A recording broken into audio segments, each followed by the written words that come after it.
हर हर महादेव, जय भोलेनाथ। नमस्कार, मैं साधना पांडे मार्गदर्शन पे आपका स्वागत करती हूँ। तो चलिए दोस्तों, आज हम जानेंगे प्रदोष व्रत के बारे में।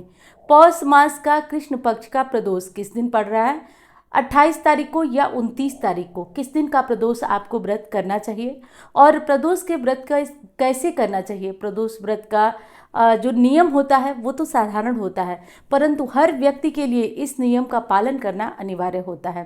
प्रदोष जिस तिथि में पड़ता है उस तिथि के अनुसार फल देता है। जैसे कि शुक्रवार में पड़ता है तो शुक्र ग्रह को मजबूत करता है, धन संपत्ति से जुड़ी हुई समस्याएं दूर होती है।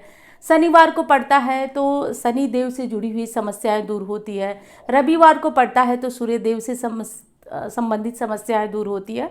तो जैसे जैसे एक एक दिन के अनुसार प्रदोष पड़ता है वैसे वैसे समस्याओं को दूर करता है। अब बहुत सारे हमारे भाई बहन हैं, प्रदोष का व्रत जो करते हैं वो एक प्रदोष का व्रत करते हैं, यानी कि किसी जैसे शुक्रवार से शुरू किया तो केवल जब शुक्रवार को, जिस महीने में शुक्रवार को प्रदोष आएगा उस महीने में ही व्रत करते हैं, बाकी प्रदोष का व्रत नहीं करते हैं।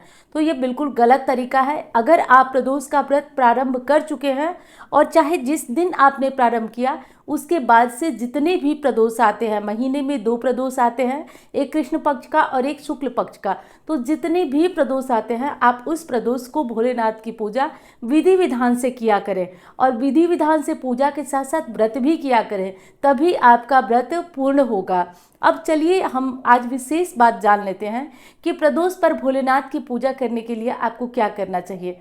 देखिए, भोलेनाथ की पूजा के लिए आप हर समय अच्छी चीज़ों का इंतज़ाम कर ले। अच्छी चीज़ों मतलब कि जैसे 5 चीज़ें, पंचामृत हो गई, दूध दही घी हो गया और बेलपत्र हो गया, धतूरा हो गया, समी पत्र हो गया। तो जो जो सामग्रियाँ हो गई, अगर इंतज़ाम हो गया तो ठीक है, नहीं हुआ तो केवल जल ले लीजिए। और आज एक अचूक उपाय बताने वाली हूँ जिससे 100% दोस्तों आजमाया हुआ है कि अगर ये काम कोई करने लगे ना तो बहुत शीघ्र अतिशीघ्र उसका काम पूरा होने लगेगा। और ये यूं ही बता नहीं रही हूँ कि बस आप लोगों को ऐसे भरमाने के लिए मैं बता रही हूँ, ये सच में शास्त्रोक्त है कि अगर ऐसा आप करने लगे तो आपका काम पूरा होने लगता है। बहुत विशेष है आज की वीडियो, क्योंकि आज बताने वाली हूँ कि शास्त्र किस पूजा को सबसे अधिक महत्व देता है। आज प्रदोष का दिन है। जिस दिन प्रदोष का दिन हो, अगर आप पूजा ही केवल करते हैं तब अलग बात है, व्रत करते हैं तो अलग बात है, और व्रत नहीं करते हैं तब भी ये अवसर जाने मत दीजिए। आप पूजा कर लीजिए, बिना लहसुन प्याज का खाना खाइए और आप पूजा कर लीजिए। और जो लोग व्रत करते हैं वो तो फलाहार करेंगे और 3-4 बजे से, जब पूजा का मुहूर्त मैं बता देती हूँ, उस मुहूर्त के बाद आप बढ़िया से तैयार होइए।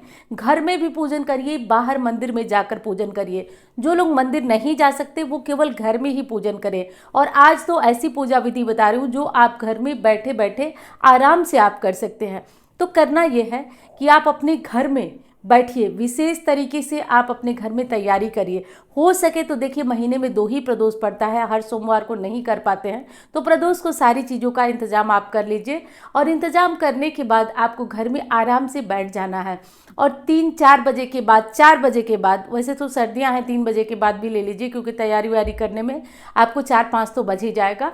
तो जब आपको पूजा का मुहूर्त बताती हूँ उस मुहूर्त में आपको ये पूजन करना है। तो किस पूजा की बात मैं कर रही हूँ, तो दोस्तों मैं पार्थिव महादेव की पूजा करने की बात कर रही हूँ। शास्त्र कहता है कि अगर कोई सबसे ज़्यादा पूजा करने की फल देने वाली चीज़ है तो वो है पार्थिव पूजन। और दोस्तों मैंने स्वयं देखा है, इसका अनुभव अपने जीवन में बहुत विशेष होता है पार्थिव महादेव का पूजन। अगर आप मंदिर जा सकते हैं अति उत्तम, मंदिर नहीं जा सकते तो घर में पार्थिव बनाइए। मंदिर जा रहे हैं तो भी आप पार्थिव पूजन करिए, उसके बाद मंदिर में जाकर दिया जलाकर आ जाइए, इतना भी आप कर सकते हैं। लेकिन मेरे भाई बहन जिनके काम पूरा नहीं हो रहे हैं, प्रदोष का व्रत कर रहे हैं और बहुत निराश हो रहे हैं अब कि हमको कोई फ़ायदा नहीं मिल रहा है, वो भाई बहन प्रदोष का व्रत करके और पार्थिव पूजन करें। मैंने आपको सावन में बताया था, आपको याद होगा, और गारंटी देती हूँ 100% कि जिस कामना के लिए आप करेंगे वो काम आपका पूर्ण हो जाता है केवल। लेकिन हाँ, भाई थोड़ा सा सब्र रखना पड़ेगा। जैसे 2 महीने 4 महीने नहीं, सब्र के साथ करिए, साल 2 साल भी हो सकते हैं, लेकिन काम पूरा होगा, ये 100% गारंटी है। और सावन में तो 1 महीने में ही मैं बता रही हूँ कि आपके बहुत सारे लोगों के कमेंट आए कि मेरा काम पूरा हुआ, और स्वयं इसकी साक्षी मैं भी हूँ। मैंने तो कुछ मांगा नहीं था भोलेनाथ को यहाँ साक्षी मान के, लेकिन बाबा ने जैसे ही सावन खत्म हुआ मुझे एक बहुत बड़ी खुशखबरी दी, जो कि मैं यहाँ पे आपको तो नहीं बता सकती, लेकिन बाबा जानते हैं। तो बहुत बड़ी खुशखबरी बाबा ने दी, तो आज मुझे कहने में ये बिल्कुल संकोच नहीं है। तो मैंने आपको बताया और बाबा ने मुझे ये कहा कि मतलब मैं लोगों को बता सकती हूँ। तो बाबा ने, ये बाबा की ही कृपा है कि मैं आपके सामने ये सारी चीज़ें बताती हूँ, क्योंकि बिना आदेश के तो एक पत्ती नहीं हिलती है। तो हम और आप तो बड़ी चीज़ है, मैं बताऊँ आप सुने, ये संभव ही नहीं है। तो आप लोग पार्थिव पूजन करना प्रारंभ करिए। अब चलिए मैं बता देती हूँ कि किस दिन आपको प्रदोष का व्रत करना है।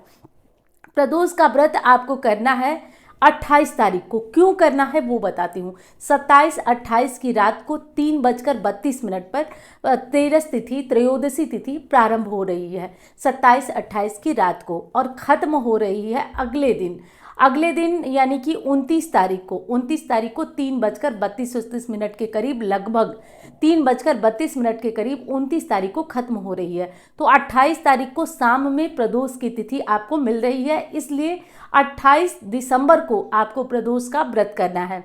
28 दिसंबर को प्रदोष का व्रत करेंगे आप। पूजा कब करेंगे? तो पूजा 4:45 से और 8:56 तक, तो बहुत लंबा मुहूर्त है। आप इस मुहूर्त में पूजन करिए, और पूजन करने के साथ आप एक कोशिश और चीज़ अगर बढ़ा दीजिए। अगर परेशान है, कोई काम आपका पूरा नहीं हो रहा है, तो घर में पार्थिव पूजन करिए। पहले पार्थिव पूजन करिए, फिर मंदिर जाकर महादेव की विशेष पूजा करिए। और 28 दिसंबर को शनिवार का दिन पड़ रहा है, शनि प्रदोष पड़ रहा है, और बहुत सारी राशियों का साढ़े साथी खत्म होने वाला है, बहुत सारी राशियों पे प्रारंभ होने वाला है, बहुत सारी राशियों पे ढैया लगने वाली है। तो आज शनिदेव को प्रसन्न करने के लिए आप जरूर कुछ काम कर लें।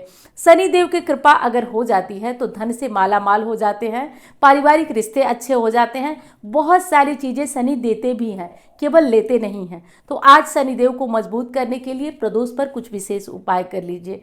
जैसे कि आज काले तिल के अगर लड्डू हो सके, काले तिल में गुड़ मिलाकर, तो महादेव को ज़रूर समर्पित करिए। पीपल पेड़ के नीचे सुबह नहा धो करके एक दिया ज़रूर जलाइए। किस दिन? 28 दिसंबर को।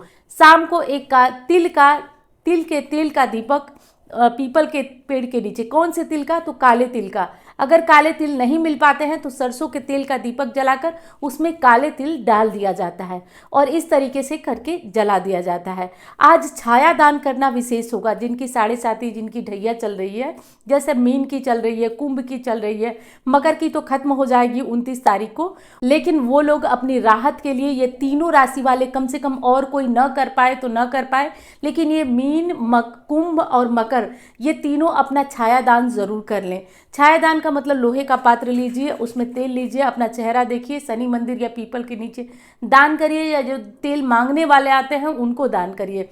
तो ऐसा करके आप अपनी साढ़े साथी से मुक्त हो सकते हैं। भोलेनाथ की पूजा विधि विधान से करिए, पार्थिव महादेव का पूजन करिए। वीडियो पसंद आए तो लाइक करिए, चैनल को सब्सक्राइब नहीं किया आपने तो ज़रूर करिए, मेरा भी हौसला वर्धन होता रहेगा। तो चलिए अब मैं मिलती हूँ आपसे अन्य वीडियो में।